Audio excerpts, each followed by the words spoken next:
Hey guys, it's Daniel Westwood again. I'm known as the Bearded Drunk on Instagram and on YouTube. Like my videos, share them. I can keep going and keep making drinks. So we're gonna do the Sparrow and Wolf challenge here. The Sparrow and Wolf challenge, as long as you make a cocktail and you hashtag the Sparrow and Wolf challenge, you get a free meal for a first responder. Take advantage of it, help these guys out. They're protecting us right now. On a side note, if you can buy gift cards from Sparrow and Wolf, it goes towards my family, all the guys out at work. Help them out. They need something. So go buy a gift card, come see me afterwards. I'm gonna make you bang a cocktail. All right? Seriously. So what we're gonna do is we're gonna do old fashioned. And the reason why I'm doing an old fashioned right now is for my buddy Matt in the UK. It was just his birthday, and as a birthday gift from me to him, since I can't see him and I can't touch him, obviously, what I'm going to do is I'm going to make an old fashioned. I'm going to give him a recipe to go off of to make, because I was the first cocktail he ever had in Las Vegas. And unfortunately I had a smoker then, I don't know. Maybe someone will sponsor me and give me one. So what we're going to do is we're going to do an old fashioned. I like to make mine a very old school way. There's no cherry in my old fashioned. I feel that's a crutch for people that buy cheap dirt bourbon. You know who you are. All right, so what we're going to do is we're going to take our stirring glass. We're going to take an orange peel. I like to rip it in half a little bit here. We're going to take turbinado sugar. You can use demerara sugar, that's perfectly fine. Roughly the same grade, just about 2 scoops of sugar into that, okay? Now, what we're going to do is we're going to take a little angostura bitters, 4 or 5 dashes. Not too much, but bitters are good, especially in a whiskey cocktail. That's the whole point of bitters. That's how they became famous, with whiskey cocktails. We're going to do about 3 or 4 of the orange bitters as well. I'm using angostura as 1 brand here so you can get a consistency. Now we're going to muddle this together. The whole point of using turbinado or demerara sugar isn't just the caramelization within it and the time period correct sugar that everybody had for their cocktails at the time. The large crystallization really cuts up the peel a lot and shreds it. And we want that for flavor in our cocktail. The more this peel that we get in our cocktail, the better it's going to taste in the end. I can assure you that.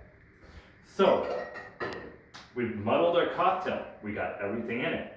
What are we missing? We're missing ice and we're missing our bourbon. So we're going to go ahead and we're going to add our ice on top.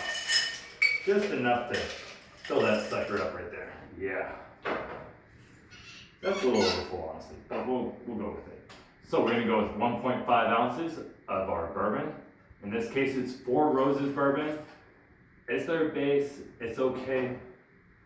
As long as you're using a decent bourbon and you're not pouring, well, I'm not going to say names, but we're going to put another little bit in there and finish off our 2 ounces worth of the bourbon. And now we're going to stir. The idea of stirring in a cocktail glass is not to shove and move it around as harshly as possible. You want to let it glide. Check my finger movement right here, in between my ring finger and my middle finger. And you just want to let it slide, and you let the back of the spoon slide here. And eventually you just get to a point where you float. The sound you don't want is, don't do that. That's me, don't do that. So what we're going to do, now we've gone ahead and done this, we're going to throw some ice into our rocks glass.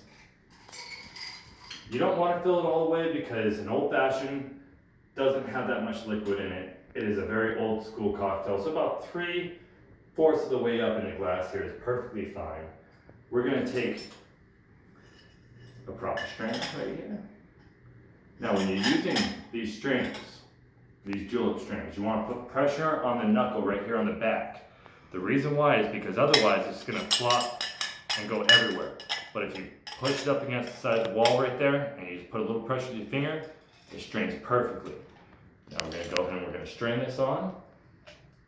Get some of that delicious golden cocktail right there.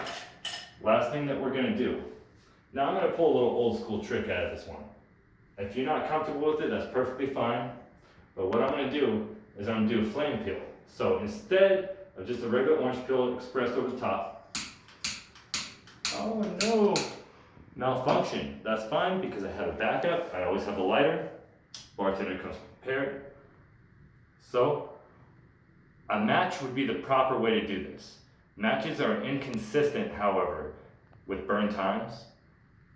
So what we're gonna do is we're gonna go ahead and we're gonna do a little flame on the top. And then we're gonna simply rim the glass. This is your option to put in a cherry if you want, and with the peel. My cocktail doesn't need it. There's an old fashioned, folks. Please enjoy.